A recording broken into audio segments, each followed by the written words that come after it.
के जंतर मंतर पर आज सीजेपी पार्टी द्वारा चल रहे युवा अधिकार आंदोलन और भूख हड़ताल ने एक नई चर्चा छेड़ दी है। आखिर क्या है इस आंदोलन की प्रमुख मांगे? क्यों देश के अलग अलग सामाजिक संगठन इसके समर्थन में खुलकर सामने आ रहे हैं? इस कड़ी में royal Valmiki the justice foundation के राष्ट्रीय अध्यक्ष केसी बेनीवाल, महासचिव हरीश बेनीवाल और संगठन के कई वरिष्ठ पदाधिकारी व सदस्य आंदोलन स्थल पर पहुंचे और सीजेपी पार्टी के इस युवा आंदोलन को अपना समर्थन दिया।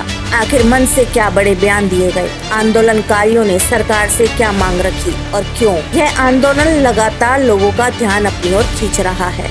इन सभी सवालों के जवाब ग्राउंड जीरो से एक्सक्लूसिव तस्वीरें, नेताओं के बयान और आंदोलन की पूरी सच्चाई लेकर पहुंची है इंस्पेक्शन मीडिया ग्रुप की टीम। देखते रहिए, क्योंकि अगले कुछ ही पलों में हम आपको दिखाएंगे जंतर मंतर से हमारी एक्सक्लूसिव ग्राउंड रिपोर्ट, जो बताएगी इस आंदोलन की पूरी कहानी।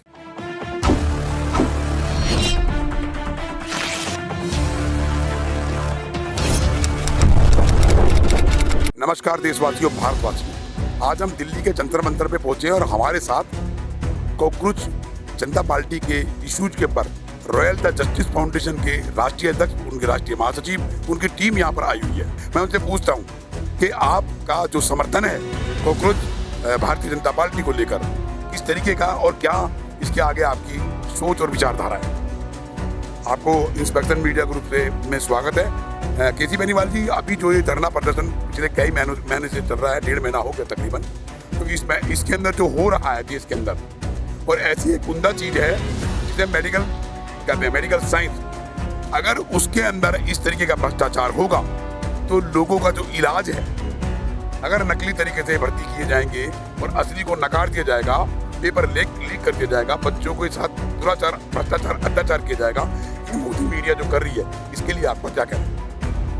सर्वप्रथम तो पत्रकार जी, आपका बहुत बहुत धन्यवाद कि आप यहाँ पर आए और सभी की समस्याओं का समाधान कर रहे हैं, पूछताछ भी कर रहे हैं कौन किस वजह से आया है।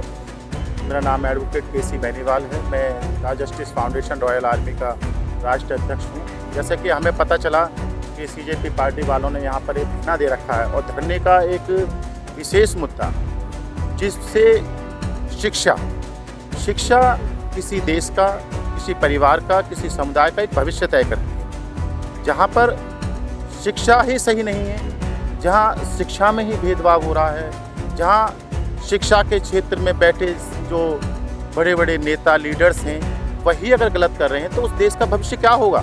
ये तो मामला शिक्षा का हो गया। शिक्षा पूर्ण तरीके से करने के वो मेडिकल साइंस की तरफ गए, और मेडिकल साइंस एक बहुत बड़ा मतलब एक समझ लीजिए किसी की जिंदगी का सवाल है, किसी की इलाज का सवाल है। अगर उसके अंदर पेपर लीक हो जाता है और कोई नकली डॉक्टर बन जाता है उस संबंध में, तो उसके लिए आपका क्या कहना है? जनाब, हो रहा है, ऐसे ही हो रहा है, क्योंकि जितने भी बैठे हुए हैं, आपने देखा होगा कि जितने बड़े बड़े अधिकारी बैठे हुए हैं, ये सारे सत्ता में जो बैठे हुए पदाधिकारी हैं, जो लीडर्स हैं, इनके सभी नाते रिश्तेदार हैं। बताइए, जो कंपटीशन जब आता तो कंपटीशन तो केवल एक नाम मात्र के लिए होता है, अंदर खाने वहाँ बहुत कुछ हो जाता है। कभी जो एजुकेटेड जो हमारे बच्चे हैं, जो सक्षम हैं, जो शिक्षा के क्षेत्र के लिए उन्हें जो इस देश की व्यवस्था को आगे बढ़ाने के लिए, वो तो वहाँ तक पहुँच ही नहीं पाते। वहाँ वो बच्चे पहुँच जाते हैं जो कभी स्कूल जाते नहीं और पता चलता है कि ये तो जी वहाँ वो अधिकारी बैठ के बन गए। तो बताइए, अब जब मेडिकल लाइन में कोई मेडिकल सुपरिटेंडेंट वो व्यक्ति बन जाएगा जिसने अच्छी तरीके से मेडिकल लाइन नहीं पढ़ी होगी, तो बताइए वो व्यवस्था कहाँ रहेगी? वो उनका भविष्य क्या रहेगा? किशन नगोलिया जी, ये इतनी बड़ी मुहिम चल रही है कॉकरोच जनता पार्टी को लेकर, देश के सभी स्टेटों से लोग आ रहे हैं, आपका अपना क्या कहना है इसके बारे में? हमारा संगठन इसके विषय में पूर्ण रूप से समर्थन करता है और ये सरकार की नाकामी है। और मैं तो एक अपील करूंगा कि सरकार को अपनी गलती माननी चाहिए और इस्तीफा देना चाहिए कि जब वो सरकार नाकाम है, कि जब शिक्षा का क्षेत्र ही लीकेज पे चल रहा है, लीक हो रहे पेपर, तो वो देश तरक्की कैसे करेगा। तो मैं बताना चाहूँगा पत्रकार बंधु आपसे, बहुत बहुत धन्यवाद आपका। आप लोग इसकी आवाज़ को ऊपर तक ले जा रहे हो। हमारा संगठन समर्थन करता है और सरकार को अपील करना चाहते हैं कि हमारे सरकार को बिल्कुल इस्तीफा देना चाहिए, क्योंकि वो नाकाम है और विफल सरकार है। महासचिव उत्तर प्रदेश हमारे साथ खड़े हैं। भाई साहब, आप ये बताइए, अगर ये मुहिम जो चल रही है कॉकरोच भारतीय जनता पार्टी की, इसमें युवाओं के लिए ज्यादा अत्याचार और भ्रष्टाचार किया गया पेपर लीक करके, उसका क्या कहना, आप भी युवा हो? सर देखिए, योग्यता के आधार पे चयन होता है हमेशा, और जो प्रतियोगिता परीक्षा रही है, मिडिल क्लास फैमिलियों का सपना रहा होता है कि हमारे बच्चे को सरकारी नौकरी मिले। यदि इस प्रकार से प्रतियोगिता परीक्षाओं में निरंतर रूप से लीकपन और ये अपारदर्शिता पाई जाएगी तो युवाओं का भविष्य खतरे में है। और ये जो अशिक्षित लोग जो योग्यता के आधार पे चयन नहीं होगा, ये सिस्टम में आएंगे, डिपार्टमेंट में आएंगे, तो सिर्फ और सिर्फ ये करप्शन को बढ़ावा देंगे और कुछ नहीं करेंगे। तो मैं अपने पूरे संगठन की तरफ से इस जो ये आज़ाद लोकतंत्र में एक पूरा शांतिपूर्ण ढंग से जो प्रदर्शन किया जा रहा है, हम इसका समर्थन करते हैं। और हम यही चाहते हैं कि भविष्य में जिस प्रकार की भी प्रतियोगिता परीक्षाएं हो, वो सुदृढ़ रूप से पारदर्शिता में हो। और जो शिक्षा मंत्री जी हैं हमारे, अगर वो इस चीज़ को सुचारू रूप से नहीं चला पा रहे हैं तो वो अपने पद से इस्तीफा दें। हमारे बीच के अंदर और भी जस्टिस फाउंडेशन के मित्रगण आए हुए हैं।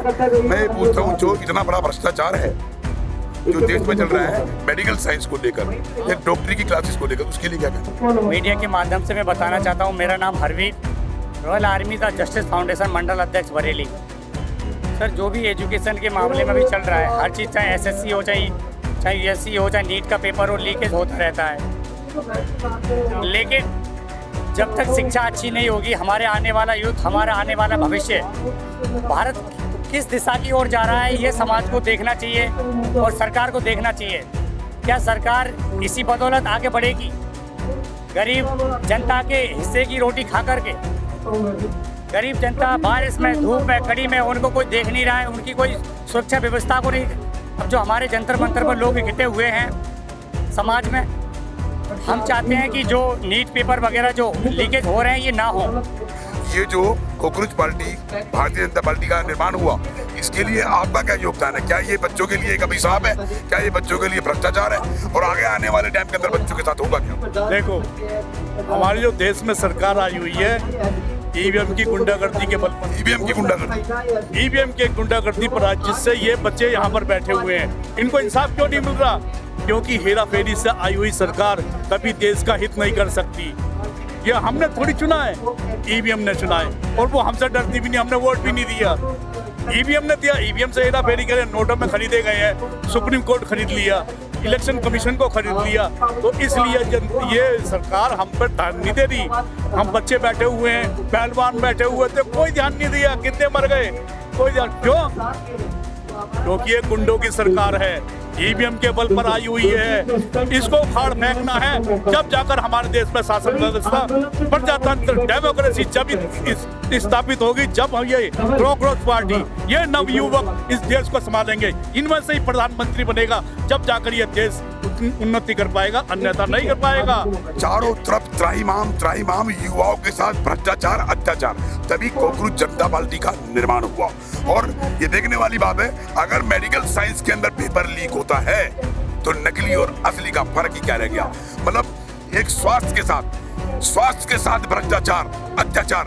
अगर नकली पेपर लीक होने के वजह से एक डॉक्टर बनता है तो समझ लीजिए कि उसकी जिंदगी का क्या सवाल होगा, जो अपने स्वास्थ्य को लेकर हॉस्पिटल में भर्ती होता है। मैं अपनी बात यही समाप्त करता हूँ। जय हिंद, जय भारत, वंदे मातरम। समाज में हो रहा भ्रष्टाचार हम कराएंगे रूबरू। शासन और प्रशासन में बैठे जनप्रतिनिधि जिन्हें जनता चुन के लाती है, हम दिलाएंगे जनता का अधिकार संविधान के तहत। अपराधी चाहे प्रशासनिक हो या शासनिक, हम करेंगे उनकी खोज और करेंगे पड़ताल संविधान के तहत। सबके लिए समान, सबके लिए बराबर।